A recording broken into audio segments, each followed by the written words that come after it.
in an infant, and no one was really unprepared when, at 7 months, he began to walk unassisted, with falterings which another month was sufficient to remove doubt. It was somewhat after this time, on Halloween, that a great blaze was seen at midnight on the top of Sentinel Hill, where the old table-like stone stands amidst its tumulus of ancient bones. Considerable talk was started when Silas Bishop, of the Undecayed Bishops, mentioned having seen the boy running sturdily up that hill, ahead of his mother about an hour before the blaze was remarked. Silas was rounding up a stray heifer, but he nearly forgot his mission when he fleetingly spied the 2 figures in the dim light of his lantern. They darted almost noiselessly through the underbrush, and the astonished watcher seemed to think they were entirely unclothed. Afterwards, he could not be sure about the boy, who may have had some kind of a fringed belt and a pair of dark trunks, or trousers on. Wilbur was never subsequently seen alive and conscious without complete and tightly buttoned attire, the disarrangement or threatened disarrangement of which always seemed to fill him with anger and alarm. His contrast with his squalid mother and grandfather in this respect was thought very notable until the horror of 1928 suggested the most valid of reasons. The next, January gossips were mildly interested in the fact that Lavinia's black brat had commenced to talk, and at the age of only 11 months. His speech was somewhat remarkable, both because of its difference from the ordinary accents of the region, and because it displayed a freedom from infantile lisping of which many children of 3 or 4 might well be proud. The boy was not talkative, yet when he spoke, he seemed to reflect some elusive element wholly unpossessed by Dunwich and its denizens. The strangeness did not reside in what he said, or even in the simple idioms he used, but seemed vaguely linked with his intonation, or with the internal organs that produced the spoken sounds. His facial aspect, too, was remarkable for its maturity, for though he shared his mother's and grandfather's chinlessness, his firm and precociously shaped nose united with the expression of his large, dark, almost Latinized to give him an air of quasi-adulthood and well-nigh preternatural intelligence. He was, however, exceedingly ugly despite his appearance of brilliancy, there being something almost goatish or animalistic about his thick lips, large-pored, yellowish skin, coarse, crinkly hair, and oddly elongated ears. He was soon disliked even more decidedly than his mother and grandsire, and all conjectures about him were spiced with references to the bygone magic of old Whateley, and how the hills once shook when he shrieked the dreadful name of Yog Sothoth in the midst of a circle of stones with a great book open in his arms before him. Dogs abhorred the boy, and he was always obliged to take various defensive measures against their barking menace. Meanwhile, old Whateley continued to buy cattle without measurably increasing the size of his herd.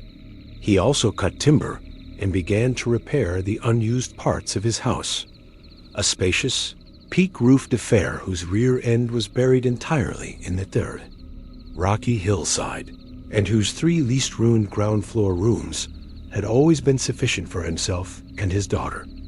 There must have been prodigious reserves of strength in the old man to enable him to accomplish so much hard labor, and though he still babbled dementedly at times, his carpentry seemed to show the effects of sound calculation. It had already begun as soon as Wilbur was born, when one of the many tool sheds had been put suddenly in order, clapboarded, and fitted with a stout fresh lock. Now, in restoring the abandoned upper story of the house, he was a no less thorough craftsman.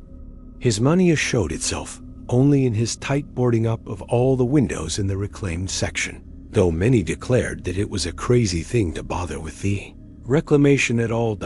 Less inexplicable was his fitting up of another downstairs room for his new grandson, a room which several callers saw, though no one was ever admitted to the closely boarded upper story.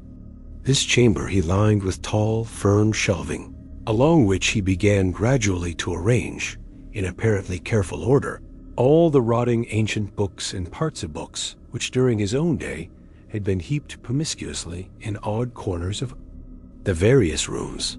"I made some use of 'em," he would say as he tried to mend a torn black-letter page with paste prepared on the rusty kitchen stove. "But the boys fittin' to make better use of 'em. He'd order have 'em as well, so as he kin, for they're going to be all of his larnin'."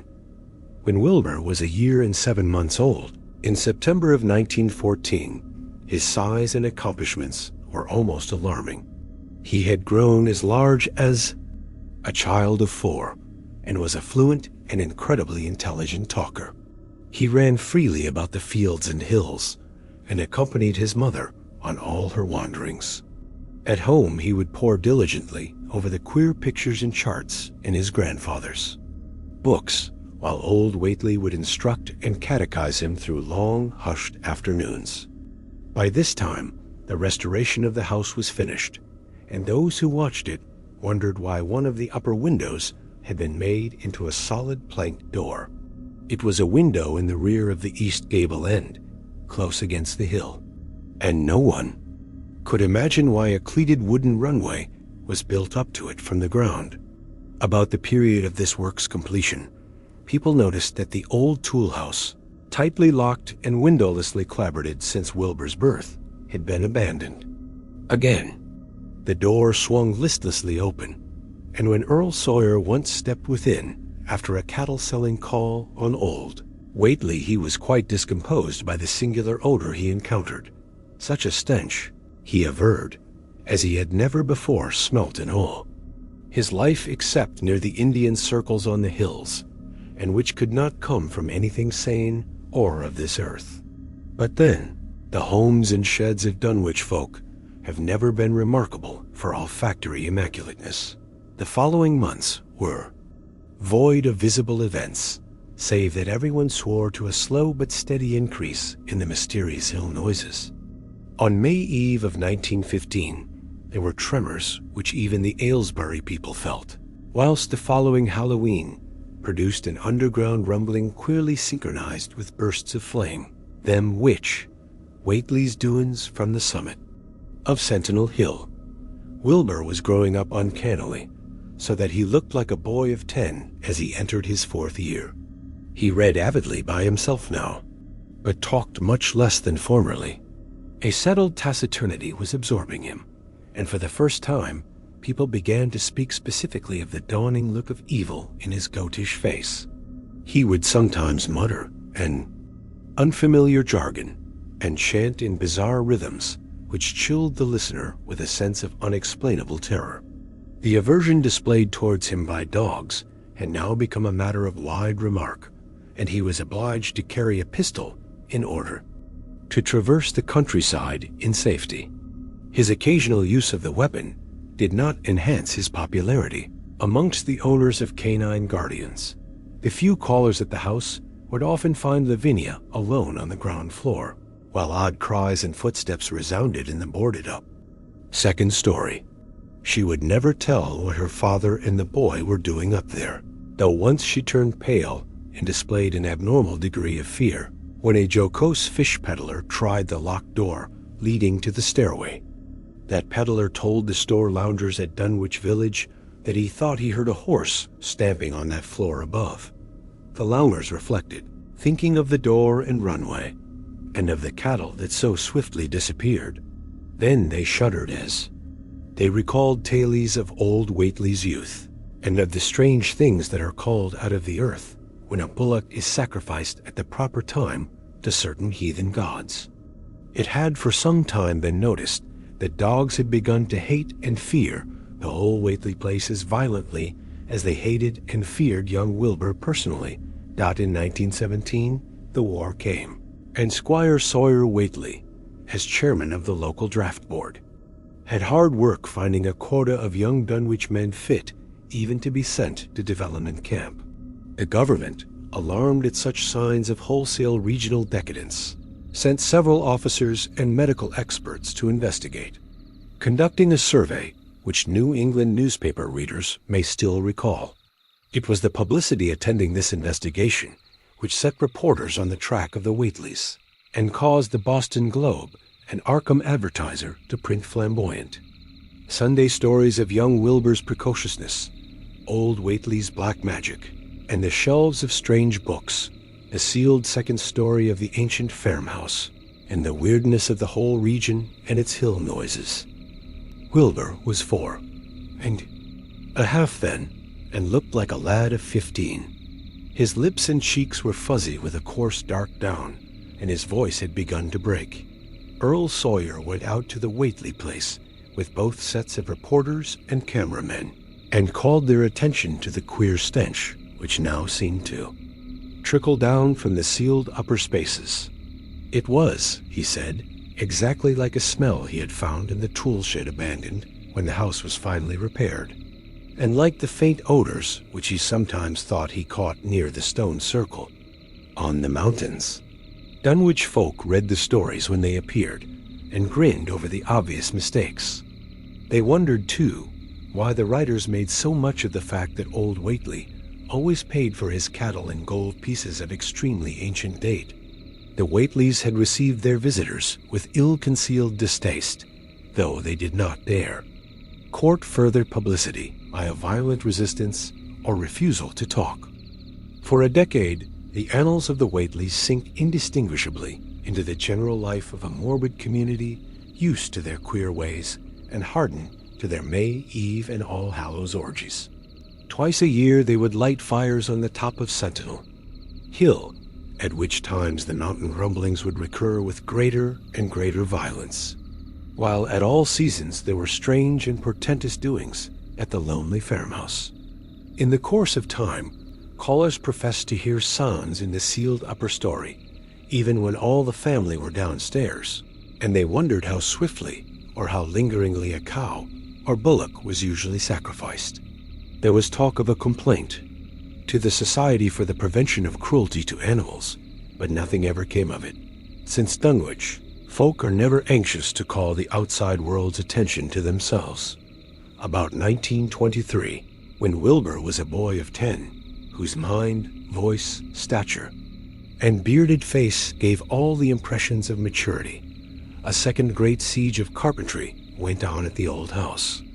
It was all inside the sealed upper part, and from bits of discarded lumber, people concluded that the youth and his grandfather had knocked out all the partitions and even removed the attic floor, leaving only one vast open void between the ground, story and the peaked roof. They had torn down the great central chimney, too, and fitted the rusty range with a flimsy outside tin stove dash pipe dot in the spring after this event. Old Whateley noticed the growing number of whippoorwills that would come out of Cold Spring Glen to chirp under his window at night. He seemed to regard the circumstance as one of great significance, and told the loungers at Osborne's that he thought his time had almost come. "They whistle just in tune with my breathin' now," he said, "and I guess they're getting ready to catch my soul. They know it's a-going out, and don't calculate to miss it. You'll know, boys, arter I'm gone, whether they get me or not. If they do, they'll keep up a-singing and laughin' till break o' day. If they don't, they'll kinder quiet down like. I expect them, and the souls they hunts for have some pretty tough tussles sometimes. On Lammas night, 1924, Dr. Houghton of Aylesbury was hastily summoned by Wilbur Whateley, who had lashed his one remaining horse through the darkness and telephoned from Osborne's in the village. He found old Whateley in a very grave state, with a cardiac action and stertorous breathing that told of an end not far off. The shapeless albino daughter and oddly bearded grandson stood by the bedside, whilst from the vacant abyss overhead there came a disquieting suggestion of rhythmical surging or lapping, as of the waves on some level beach. The doctor, though, was chiefly disturbed by the chattering night birds outside, a seemingly limitless legion of whippoorwills that cried, their endless message in repetitions, timed diabolically to the wheezing gasps of the dying man. It was uncanny and unnatural. Too much, thought Dr. Houghton, like the whole of the region he had entered so reluctantly in response to the urgent call. Towards 1 o'clock, old Whateley gained consciousness and interrupted his wheezing to choke out a few words to his grandson. "More space, Willie. More space soon. You grows, and that grows faster. It'll be ready to serve the soon, boy. Open up the gates to Yog Sothoth with the long chant that you'll find on page 751 of the complete edition, and then put a match to the prison. Fire from earth can't burn it nohow." He was obviously quite mad. After a pause, during which the flock of whippoorwills outside adjusted their cries to the altered tempo, while some indications of the strange hill noises came from afar off, he added another sentence or two. "Feed it reg'lar, Willie, and mind the quantity. But don't let it grow too fast for the place. For if it busts quarters or gets out afore the opens to Yog Sothoth, it's all over and no use. Only them from Bayonne kin make it multiply and work. Only them, the old uns as wants to come." Back, but speech gave place to gasps again, and Lavinia screamed at the way the whippoorwills followed the change. It was the same for more than an hour when the final throaty rattle came. Dr. Houghton drew shrunken lids over the glazing, gray eyes as the tumult of birds faded imperceptibly to silence. Lavinia sobbed, but Wilbur only chuckled whilst the hill noises rumbled faintly. They didn't get him, he muttered in his heavy bass voice. Wilbur was by this time a scholar of really tremendous erudition in his one-sided way, and was quietly known by correspondence to many librarians in distant places where rare and forbidden books of old days are kept. He was more and more hated and dreaded around Dunwich because of certain youthful disappearances which suspicion laid vaguely at his door, but was always able to silence inquiry through fear or through use of that fund of old-time gold, which still, as in his grandfather's time, went forth regularly and increasingly for cattle buying. He was now tremendously mature of aspect, and his height, having reached the normal adult limit, seemed inclined to wax beyond that figure. In 1925, when a scholarly correspondent from Miskatonic University called upon him one day and departed, pale and puzzled, he was fully 6 3/4 feet tall. Through all the years, Wilbur had treated his half-deformed albino mother with a growing contempt, finally forbidding her to go to the hills with him on May Eve and Hallowmasses. And in 1926, the poor creature complained to Mamie Bishop of being afraid of him. "They's more about him as I knows than I kin tell the Mamie," she said, "and nowadays, they's more nor what I know myself. I vow afore God, I don't know what he wants nor what he's a-trying to do." That Halloween, the hill noises sounded louder than ever, and fire burned on Sentinel Hill as usual. But people paid more attention to the rhythmical screaming of vast flocks of unnaturally belated whippoorwills which seemed to be assembled near the unlighted Whateley farmhouse. After midnight, their shrill notes burst into a kind of pandemoniac cachinnation which filled all the countryside, and not until dawn did they finally quiet down. Then they vanished, hurrying southward where they were fully a month overdue. What this meant, no one could quite be certain till later. None of the country folks seemed to have died, but poor Lavinia Whateley, the twisted albino, was never seen again. Not in the summer of 1927 Wilbur repaired 2 sheds in the farmyard and began moving his books and effects out to them. Soon afterwards, Earl Sawyer told the loungers at Osborne's that more carpentry was going on in the Whateley farmhouse. Wilbur was closing all the doors and windows on the ground floor, and seemed to be taking out partitions, as he and his grandfather had done upstairs 4 years before. He was living in one of the sheds, and Sawyer thought he seemed unusually worried and tremulous. People generally suspected him of knowing something about his mother's disappearance, and very few ever approached his neighborhood now. His height had increased to more than 7 feet and showed no signs of ceasing its development. The following winter brought an event no less strange than Wilbur's first trip outside the Dunwich region. correspondence with the Widner Library at Harvard, the Bibliothèque Nationale in Paris, the British Museum, the University of Buenos Aires, and the Library of Miskatonic University at Arkham had failed to get him the loan of a book he desperately wanted. So at length he set out in person, shabby, dirty, bearded, and uncouth of dialect, to consult the copy at Miskatonic, which was the nearest to him geographically. Almost 8 feet tall and carrying a cheap new valise from Osborne's general store, this dark and goatish gargoyle appeared one day in Arkham, in quest of the dreaded volume kept under lock and key at the college library, the hideous Necronomicon, of the mad Arab Abdul al-Hazard, an Olaus Wormius Latin version, as printed in Spain in the 17th century. He had never seen a city before, but had no thought save to find his way to the university grounds, where indeed he passed heedlessly by the great white-fanged watchdog that barked with unnatural fury and enmity, and tugged frantically at its stout Khayyam. Wilbur had with him the priceless but imperfect copy of Dr. D's English version, which his grandfather had bequeathed him, and upon receiving access to the Latin copy, he at once began to collate the two texts with the aim of discovering a certain passage which would have come on the 751st page of his own defective volume.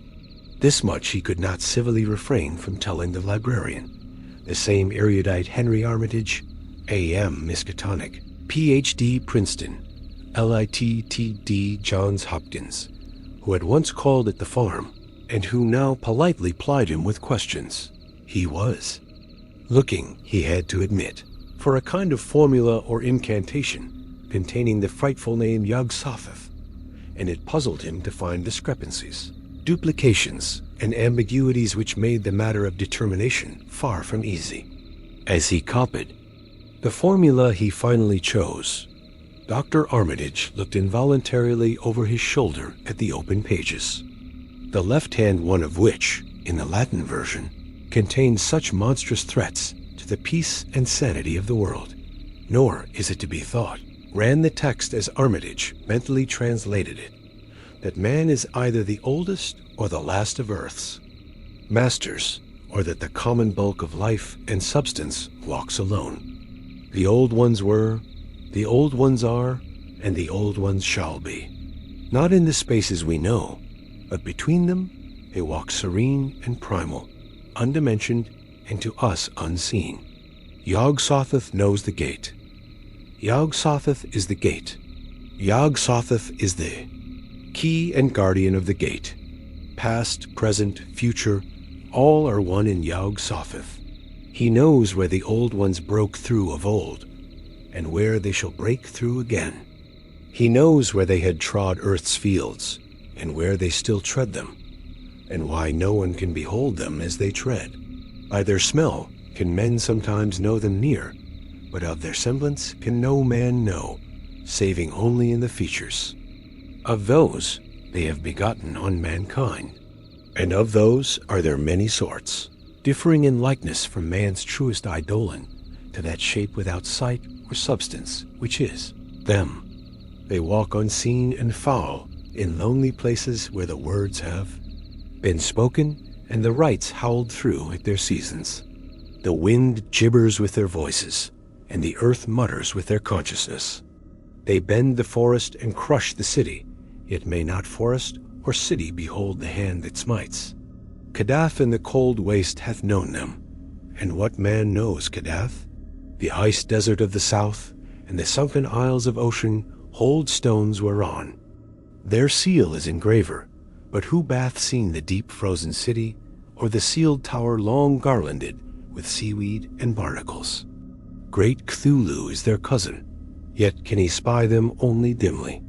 Aye, Shub-Niggurath, as a foulness shall you know them. Their hand is at your throats, yet ye see them not, and their habitation is even one with your guarded threshold. Yog-Sothoth is the key to the gate, whereby the spheres meet. Man rules now where they ruled once. They shall soon rule where man rules now. After summer is winter, after winter summer. They wait patient and potent, for here shall they reign again, Dr. Armitage, associating what he was reading with what he had heard of Dunwich and its brooding presences, and of Wilbur Whateley and his dim, hideous aura that stretched from a dubious birth to a cloud of probable matricide, felt a wave of fright, as tangible as a draught of the tomb's cold clamminess. The bent, goatish giant before him seemed like the spawn of another planet or dimension, like something only partly of mankind, and linked to black gulfs of essence and entity that stretched like titan phantasms beyond all spheres of force and matter, space and time. Presently, Wilbur raised his head and began speaking in that strange, resonant fashion which hinted at sound-producing organs unlike the run of mankind's. "Mr. Armitage," he said, "I calculate I've got to take that book home. They's things in it I've got to try under certain conditions that I can't get here, and it'd be a mortal sin to let a red tape rule hold me up. Let me take it along, sir, and I'll swore they won't nobody know the difference. I don't need to tell thee I'll take good care of it. It wasn't me that put this D copy in the shape it is." He stopped as he saw firm denial on the librarian's face, and his own goatish features grew crafty. Armitage, half ready to tell him he might make a copy of what parts he needed, thought suddenly of the possible consequences and checked himself. There was too much responsibility in giving such a being the key to such blasphemous outer spheres. Whateley saw how things stood and tried to answer lightly. "Well, all right, if they feel that way about it. Maybe Harvard won't be so fussy as you be."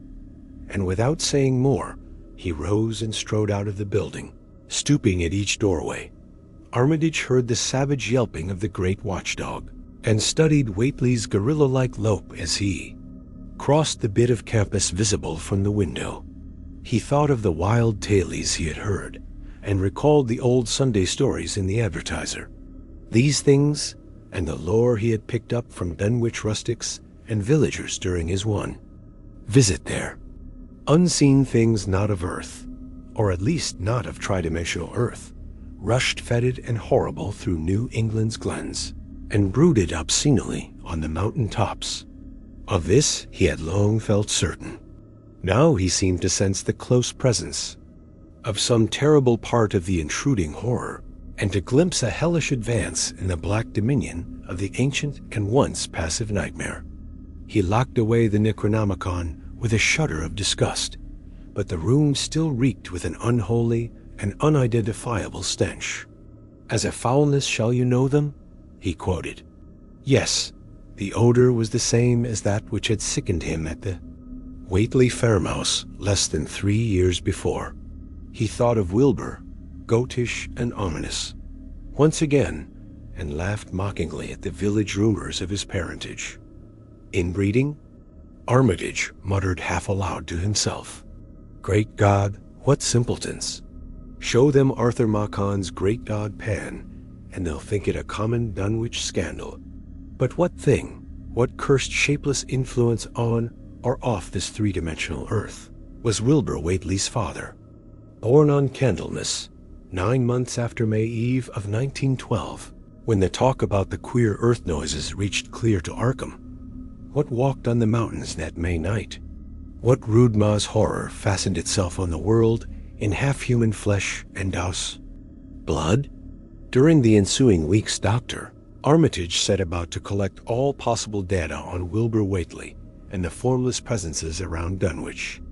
He got in communication with Dr. Houghton of Aylesbury, who had attended old Whateley in his last illness, and found much to ponder over in the grandfather's last words, as quoted by the physician. A visit to Dunwich village failed to bring out much that was new, but a close survey of the Necronomicon, in those parts which Wilbur had sought so avidly, seemed to supply new and terrible clues to the nature, methods, and desires of the strange evil so vaguely threatening this planet. Talks with several students of archaic lore in Boston, and letters to many others elsewhere, gave him a growing amazement which passed slowly through varied degrees of alarm, to a state of really acute spiritual fear. As the summer drew on, he felt dimly that something ought to be done about the lurking terrors of the upper Miskatonic Valley, and about the monstrous being known to the human world as Wilbur Whateley. The Dunwich Horror itself came between Lammas and the equinox in 1928, and Dr. Armitage was among those who witnessed its monstrous prologue. He had heard, meanwhile, of Whateley's grotesque trip to Cambridge and of his frantic efforts to borrow or copy from the Necronomicon at the Widner Library. Those efforts had been in vain, since Armitage had issued warnings of the keenest intensity to all librarians having charge of the dreaded volume. Wilbur had been shockingly nervous at Cambridge, anxious for the book, yet almost equally anxious to get home again, as if he feared the results of being away long. Early in August, the half-expected outcome developed, and in the small hours of the third Dr. Armitage was awakened suddenly by the wild, fierce cries of the savage watchdog on the college campus. Deep and terrible, the snarling, half-mad growls and barks continued, always in mounting volume, but with hideously significant pauses. Then there rang out a scream from a wholly different throat, such a scream as roused half the sleepers of Arkham and haunted their dreams ever afterwards, such a scream as could come from no being born of earth, or wholly of earth. Armitage, hastening into some clothing and rushing across the street and lawn to the college buildings, saw that others were ahead of him, and heard the echoes of a burglar alarm still shrilling from the library. An open window showed black and gaping in the moonlight. What had come had indeed completed its entrance, for the barking and the screaming, now fast fading into a mixed, low growling and moaning, proceeded unmistakably from within. Some instinct warned Armitage that what was taking place was not a thing for unfortified eyes to see, so he brushed back the crowd with authority as he unlocked the vestibule door. Among the others, he saw Professor Warren Rice and Dr. Francis Morgan, men to whom he had told some of his conjectures and misgivings. And these too he motioned to accompany him inside. The inward sounds, except for a watchful, droning whine from the dog, had by this time quite subsided. But Armitage now perceived with a sudden start that a loud chorus of whippoorwills among the shrubbery had commenced a damnably rhythmical piping, as if in unison with the last breaths of a dying man. The building was full of a frightful stench, which Dr. Armitage knew too well, and the three men rushed across the hall to the small genealogical reading room whence the low whining came. For a second, nobody dared to turn on the light. Then Armitage summoned up his courage and snapped the switch. One of the three, it is not certain which, shrieked aloud at what sprawled before them, among disordered tables and overturned chairs. Professor Rice declares that he wholly lost consciousness for an instant, though he did not stumble or fall. The thing that lay half-bent on its side in a fetid pool of greenish-yellow ichor and tarry stickiness was almost 9 feet tall, and the dog had torn off all the clothing and some of the skin. It was not quite dead, but twitched silently and spasmodically while its chest heaved in monstrous unison with the mad piping of the expectant whippoorwills outside. Bits of shoe leather and fragments of apparel were scattered about the room, and just inside the window, an empty canvas sack lay where it had evidently been thrown. Near the central desk, a revolver had fallen, a dented but undischarged cartridge later, explaining why it had not been fired. The thing itself, however, crowded out all other images at the time. It would be trite and not wholly accurate to say that no human pen could describe it, but one may properly say that it could not be vividly visualized by anyone whose ideas of aspect and contour are too closely bound up with the common life forms of this planet and of the 3 known dimensions. It was partly human, beyond a doubt, with very man-like hands and head, and the goatish, chinless face had the stamp of the Whateleys upon it. But the torso and lower parts of the body were teratologically fabulous, so that only generous clothing could ever have enabled it to. walk on earth unchallenged or uneradicated. Asterisk above the waist, it was semi-anthropomorphic, though its chest, where the dog's rending paws still rested watchfully, had the leathery, reticulated hide of a crocodile or alligator.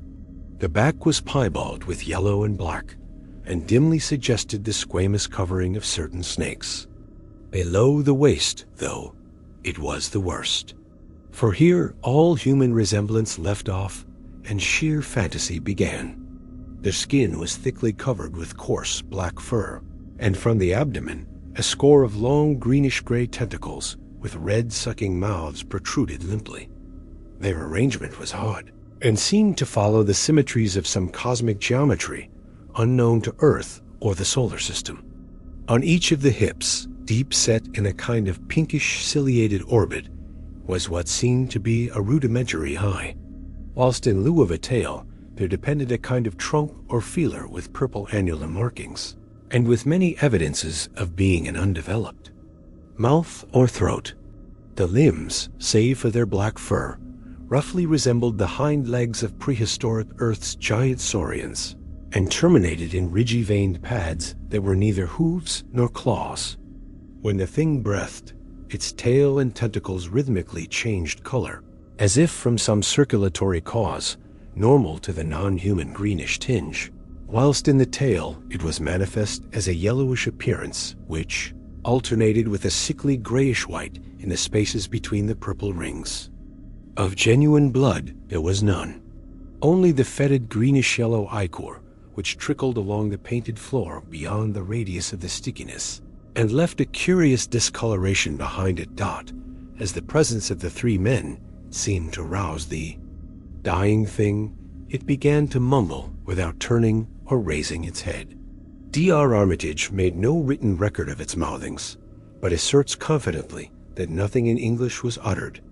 At first, the syllables defied all correlation with any speech of Earth, but towards the last, there came some disjointed fragments evidently taken from the Necronomicon, that monstrous blasphemy in quest of which the thing had perished. These fragments, as Armitage recalls them, ran something like G, Ga, Bug Shagog, Ha, Yi, Yog Sothoth. They trailed off into nothingness as the whippoorwills shrieked in rhythmical crescendos of unholy anticipation. Then came a halt in the gasping, and the dog raised its head in a long, lugubrious howl. A change came over the yellow, goatish face of the prostrate thing, and the great black eyes fell in appallingly. Outside the window, the shrilling of the whippoorwills had suddenly ceased, and above the murmurs of the gathering crowd there came the sound of a panic-struck whirring and fluttering. Against the moon vast clouds of feathery watchers rose and raced from sight, frantic at that which they had sought for prey. All at once the dog started up abruptly, gave a frightened bark, and leaped nervously out of the window by which it had entered. A cry rose from the crowd, and Dr. Armitage shouted to the men outside that no one must be admitted till the police or medical examiner came. He was thankful that the windows were just too high to permit of peering in, and drew the dark curtains carefully down over each one. By this time 2 policemen had arrived, and Dr. Morgan, meeting them in the vestibule, was urging them for their own sakes to postpone entrance to the stench-filled reading room till the examiner came and the prostrate thing could be covered up. Meanwhile, frightful changes were taking place on the floor. One need not describe the kind and rate of shrinkage and disintegration that occurred before the eyes of Dr. Armitage and Professor Rice. But it is permissible to say that, aside from the external appearance of face and hands, the really human element in Wilbur Whateley must have been very small. When the medical examiner came, there was only a sticky whitish mass on the painted boards, and the monstrous odor had nearly disappeared. Apparently, Whateley had had no skull or bony skeleton, at least in any true or stable sense. He had taken somewhat after his unknown father. Yet all this was only the prologue of the actual Dunwich Horror. Formalities were gone through by bewildered officials, Abnormal details were duly kept from press and public, and men were sent to Dunwich and Aylesbury to look up property and notify any who might be heirs of the late Wilbur Whateley. They found the countryside in great agitation, both because of the growing rumblings beneath the domed hills, and because of the unwanted stench and the surging, lapping sounds which came increasingly from the great empty shell formed by Whateley's boarded-up farmhouse. Earl Sawyer, who tended the horse and cattle during Wilbur's absence, had developed a woefully acute case of nerves. The officials devised excuses not to enter the noisome boarded place, and were glad to confine their survey of the deceased's living quarters, the newly mended sheds, to a single visit. They filed a ponderous report at the courthouse in Aylesbury, and litigations concerning heirship are said to be still in progress amongst the innumerable Whateleys, decayed and undecayed, of the upper Miskatonic Valley, and almost interminable. Manuscript in strange characters, written in a huge ledger and adjudged a sort of diary because of the spacing and the variations in ink and penmanship, presented a baffling puzzle to those who found it on the old bureau which served as its owner's desk. After a week of debate, it was sent to Miskatonic University, together with the deceased's collection of strange books, for study and possible translation. But even the best linguists soon saw that it was not likely to be unriddled with ease. No trace of the ancient gold with which Wilbur and old Whateley had always paid their debts has yet been discovered. It was in the dark of September 9th that the horror broke loose. The hill noises had been very pronounced during the evening, and dogs barked frantically all night. Early risers on the 10th noticed a peculiar stench in the air. About 7 o'clock, Luther Brown, the hired boy at George Corey's, between Cold Spring Glen and the village, rushed frenziedly back from his morning trip to 10-acre meadow with the cows. He was almost convulsed with fright as he stumbled into the kitchen. And in the yard outside, the no less frightened herd were pawing and lowing pitifully, having followed the boy back in the panic they shared with him. Between gasps, Luther tried to stammer out his tale to Mrs. Corey. Up tar in the rud beyond the glen, Miss Corey, they suffin ben tar.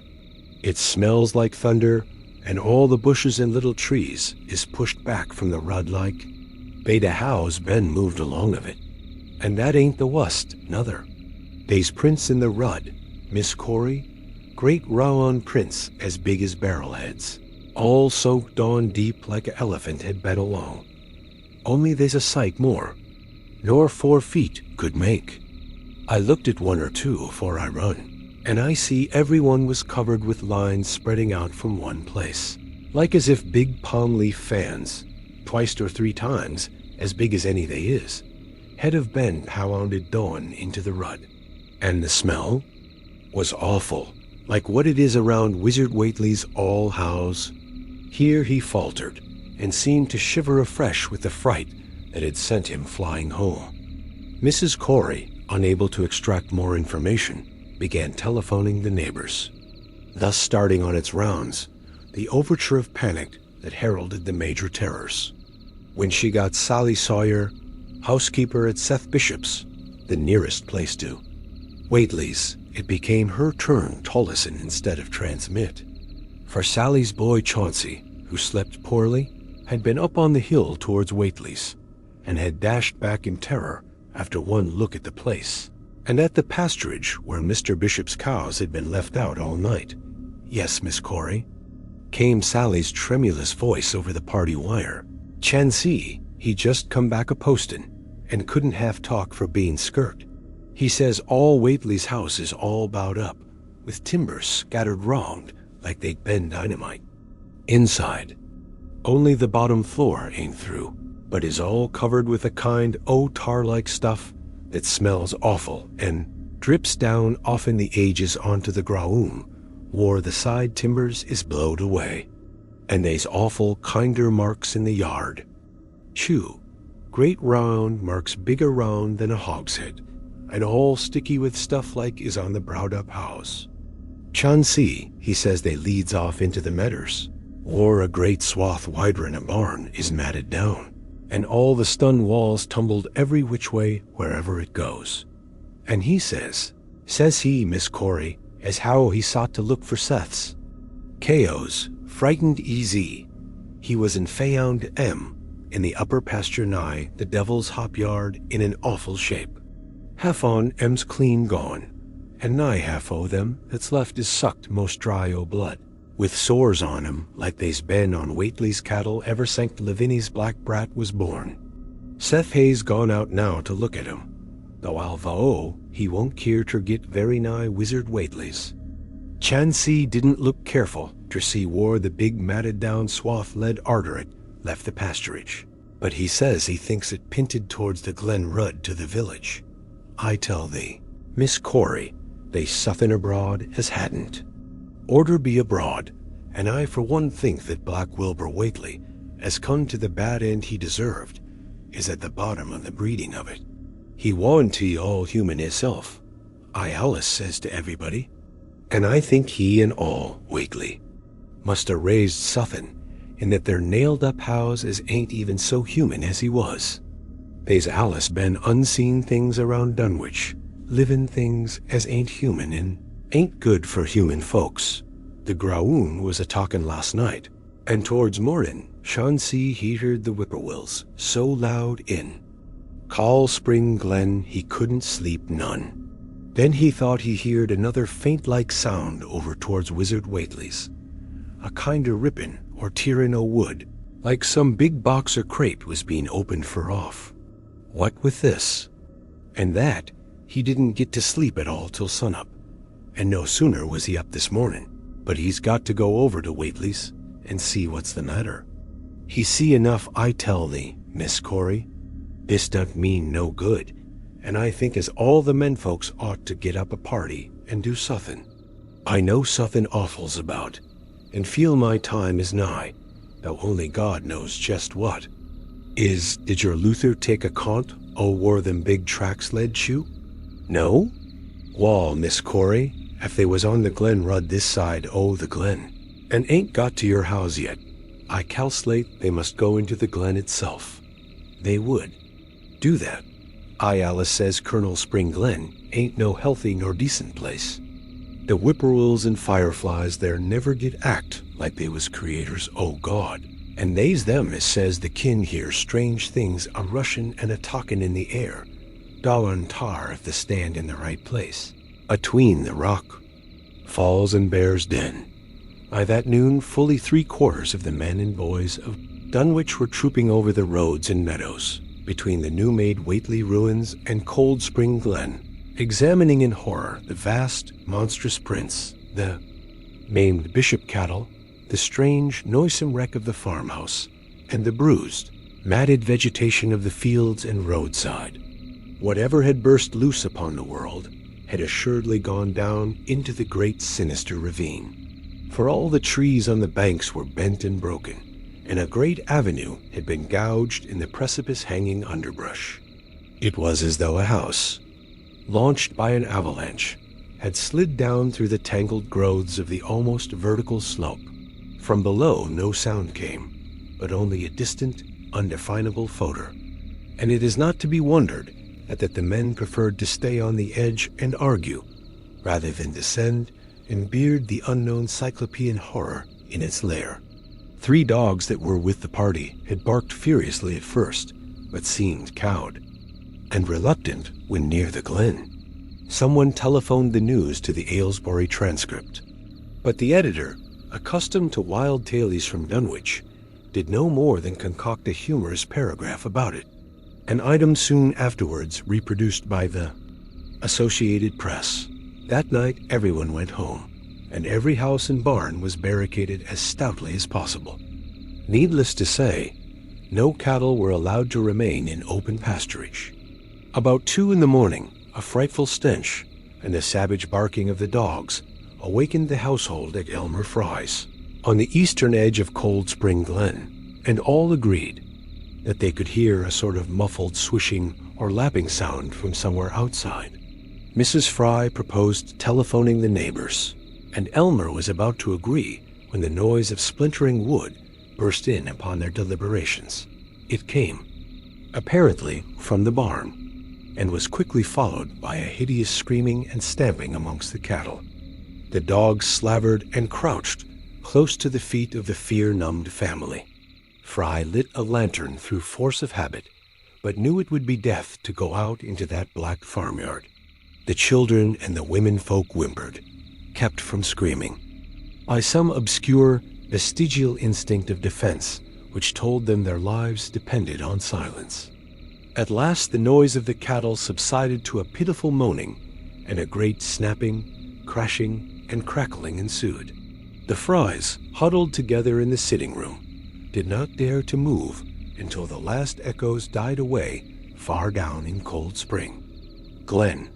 Then, amidst the dismal moans from the stable and the demoniac piping of the late whippoorwills in the glen, Selina Fry tottered to the telephone and spread what news she could of the second phase of the horror.